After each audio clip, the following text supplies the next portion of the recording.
আসসালামু আলাইকুম সবাইকে আবারও সীমাস ডেলিশিয়াস কুকিং চ্যানেলের নতুন একটি ভিডিও দেখার আমন্ত্রণ।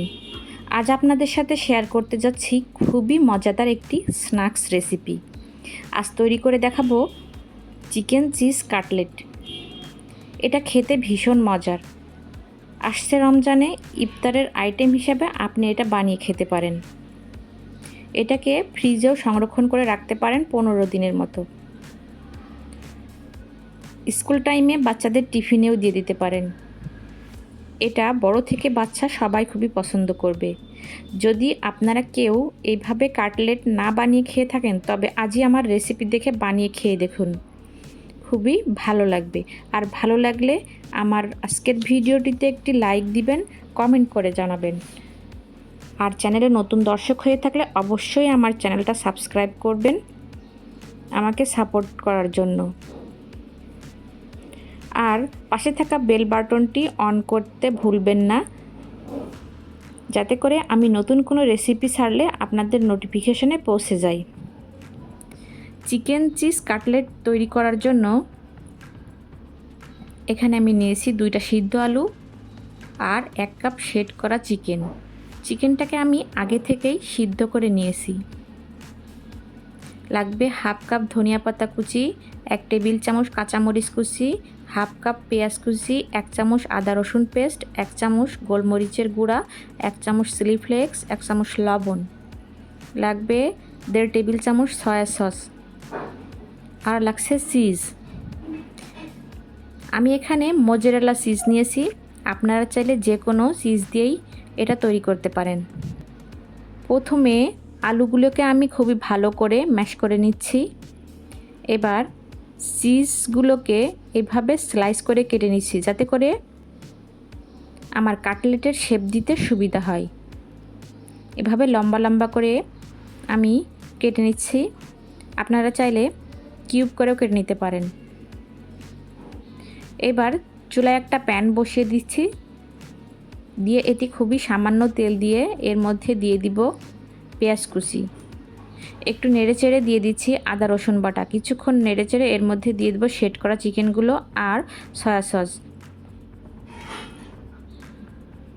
একটু পরে এর মধ্যে দিয়ে দিচ্ছি এক একে করে সব মশলাগুলো, গোলমরিচ, চিলি ফ্লেক্স, লবণ। আমার চিকেনটা যেহেতু আগে থেকেই সিদ্ধ করা ছিল, তাই আমি আবারও এগুলোকে খুবই সামান্য একটু পানি দিয়ে মশলার সাথে কষিয়ে নিচ্ছি।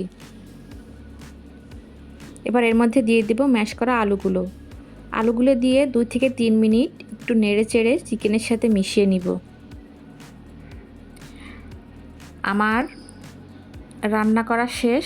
এবার এগুলোকে আমি একটা বাটিতে ঢেলে 20 মিনিটের জন্য রেখে দিব ঠান্ডা হবার জন্য।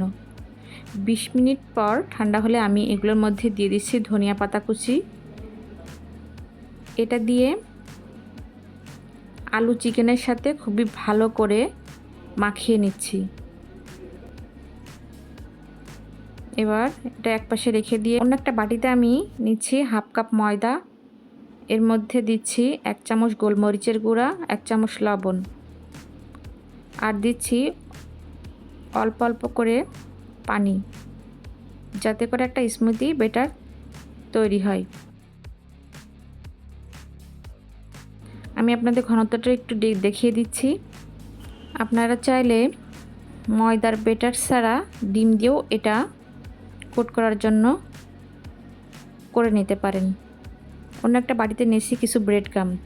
এবার আমি চিকেন আর আলুর পুরোটাকে কিছুটা হাতের মুঠোয় নিয়ে এর মধ্যে দিয়ে দিচ্ছি চিজের টুকরো।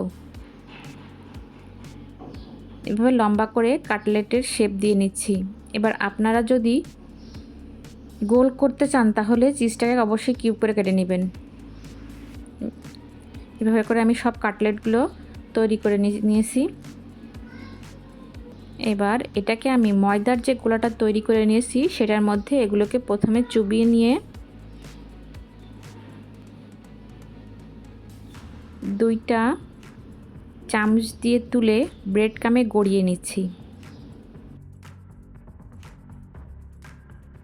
এভাবে করে একে একে সবগুলো কাটলেট ব্রেড ক্রামে আমি গড়িয়ে নিয়েছি দেখুন। এবার এগুলোকে ফ্রাই করব। এর জন্য চুলায় মিডিয়াম টু লো হিটে একটা প্যান বসিয়ে এর মধ্যে দিয়ে দিয়েছি তেল। তেলটা সামান্য গরম হয়ে এলে আমি কাটলেটগুলোকে ভেজে নিব।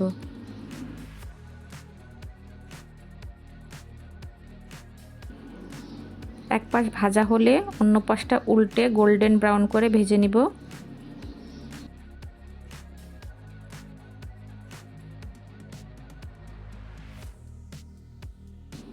বেশি সময় লাগবে না। এবার এগুলোকে একটা কিচেন টিস্যুর উপরে তুলে নিচ্ছি যাতে এক্সট্রা তেলটা টিস্যু শুষে নিতে পারে। এবার আমি আপনাদের একটু ভেঙে দেখিয়ে দিচ্ছি ভিতরে চিজটার কী অবস্থা। দেখুন, খেতে কিন্তু ভীষণ মজার। এইবার আমি আপনাদের পরিবেশন করে দেখাচ্ছি। অবশ্যই আপনারা বাসায় একবার হলেও ট্রাই করবেন, খেয়ে দেখবেন কতটা মজার, আর আমাকে অবশ্যই কমেন্ট করে জানাবেন কেমন হলো। আজকের ভিডিওটি ভালো লাগলে লাইক দিতে ভুলবেন না, আর আমার জন্য দোয়া করবেন। সবাই ভালো থাকবেন। আজকের মতো এ পর্যন্তই, দেখা হবে পরবর্তী ভিডিওতে। ততক্ষণ পর্যন্ত আল্লাহ হাফেজ।